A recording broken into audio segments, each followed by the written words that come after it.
The next part of your marketing strategy is your social media. So your social media, we've kind of gone into detail on what you should have already chosen the ones you wanted, set them all up and followed all those steps. So now that you're there, you also know how to post. You know your business far better than I do. So one of the things I want to make sure is that you are going, okay, Jill, my business, that might not work, or I want to tweak it and do it this way. You know your business better than I do. So I want you just to use this as a guideline and tweak it and change it for what's going to work best for you. So with your social media, you want to be consistent. You want to make sure that you are creating content and sharing it 2 to 3 times a week. You can do more than that. Don't hesitate to do more. We've talked about videos. And again, if you are flat out absolutely don't want to do it, you have to do you. You have to do what works for you.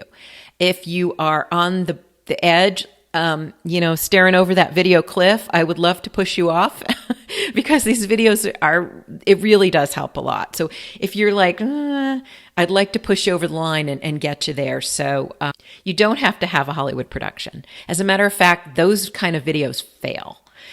People want to see Hollywood production. They'll go on Netflix or something. They don't want to see it on YouTube. They don't want to see it from businesses. So, look at me. I mean, look behind me. I am literally at my desk, which is in my living room. So I work from home all the time. I'm really fortunate. I love what I do, and I get to work from home. Best thing ever. So, am I fancy? No. You can use your cell phone and the earbuds that come with it. The crucial things when you're doing video are the sound quality and the good lighting. And they want to hear the good material and the helpful information. And they want to see your personality and get to know you, because people buy from people. They want to know that you're someone who cares, that someone that can help them, someone they can trust, someone they like. And those are the things you want to come through. As far as the other kind of content goes on social media, you can write a blog. If you're great at blogging, go ahead and do a blog.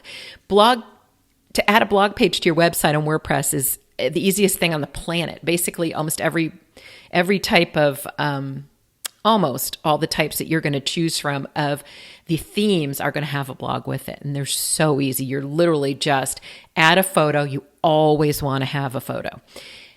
Or just some image, and you are going to add your title, and then you add your blog post. It's so easy, and you share that on social media. So that's a great thing too. If you love to jabber like I do, a podcast is a great idea. You may not want to be in front of the camera, but you're comfortable talking on the microphone. Podcasting is wonderful, and we can talk a little more about that later. So those are great ways to create content. If you can create an images, you have products, image, anything image-based, definitely want pictures. You want your staff to introduce themselves. You want to share events. You want to share just all kinds of behind the scenes, all kinds of different things that your ideal clients and customers would find interesting, funny, enlightening, educational, anything along those lines, and give them kind of a well-rounded picture of yourself, your business, your products, etc. So the other thing to think about is you can share other people's content. You have to make sure it's shareable, but essentially you find a post on social media or even on the internet, and there's those little share buttons below it, or sometimes they're on the side, and you scroll at the bottom and you see a little Facebook logo, and you click it and it's share it on Facebook. Well, you have the right to share it. Just give credit to the person who created it and share that. So if it's really good, go ahead and share other people's content. The same is not true for images. You have to be really careful with images. Those particular sites are free images and royalty-free images. So you can use them for business, and you don't have to give credit to anyone for using them.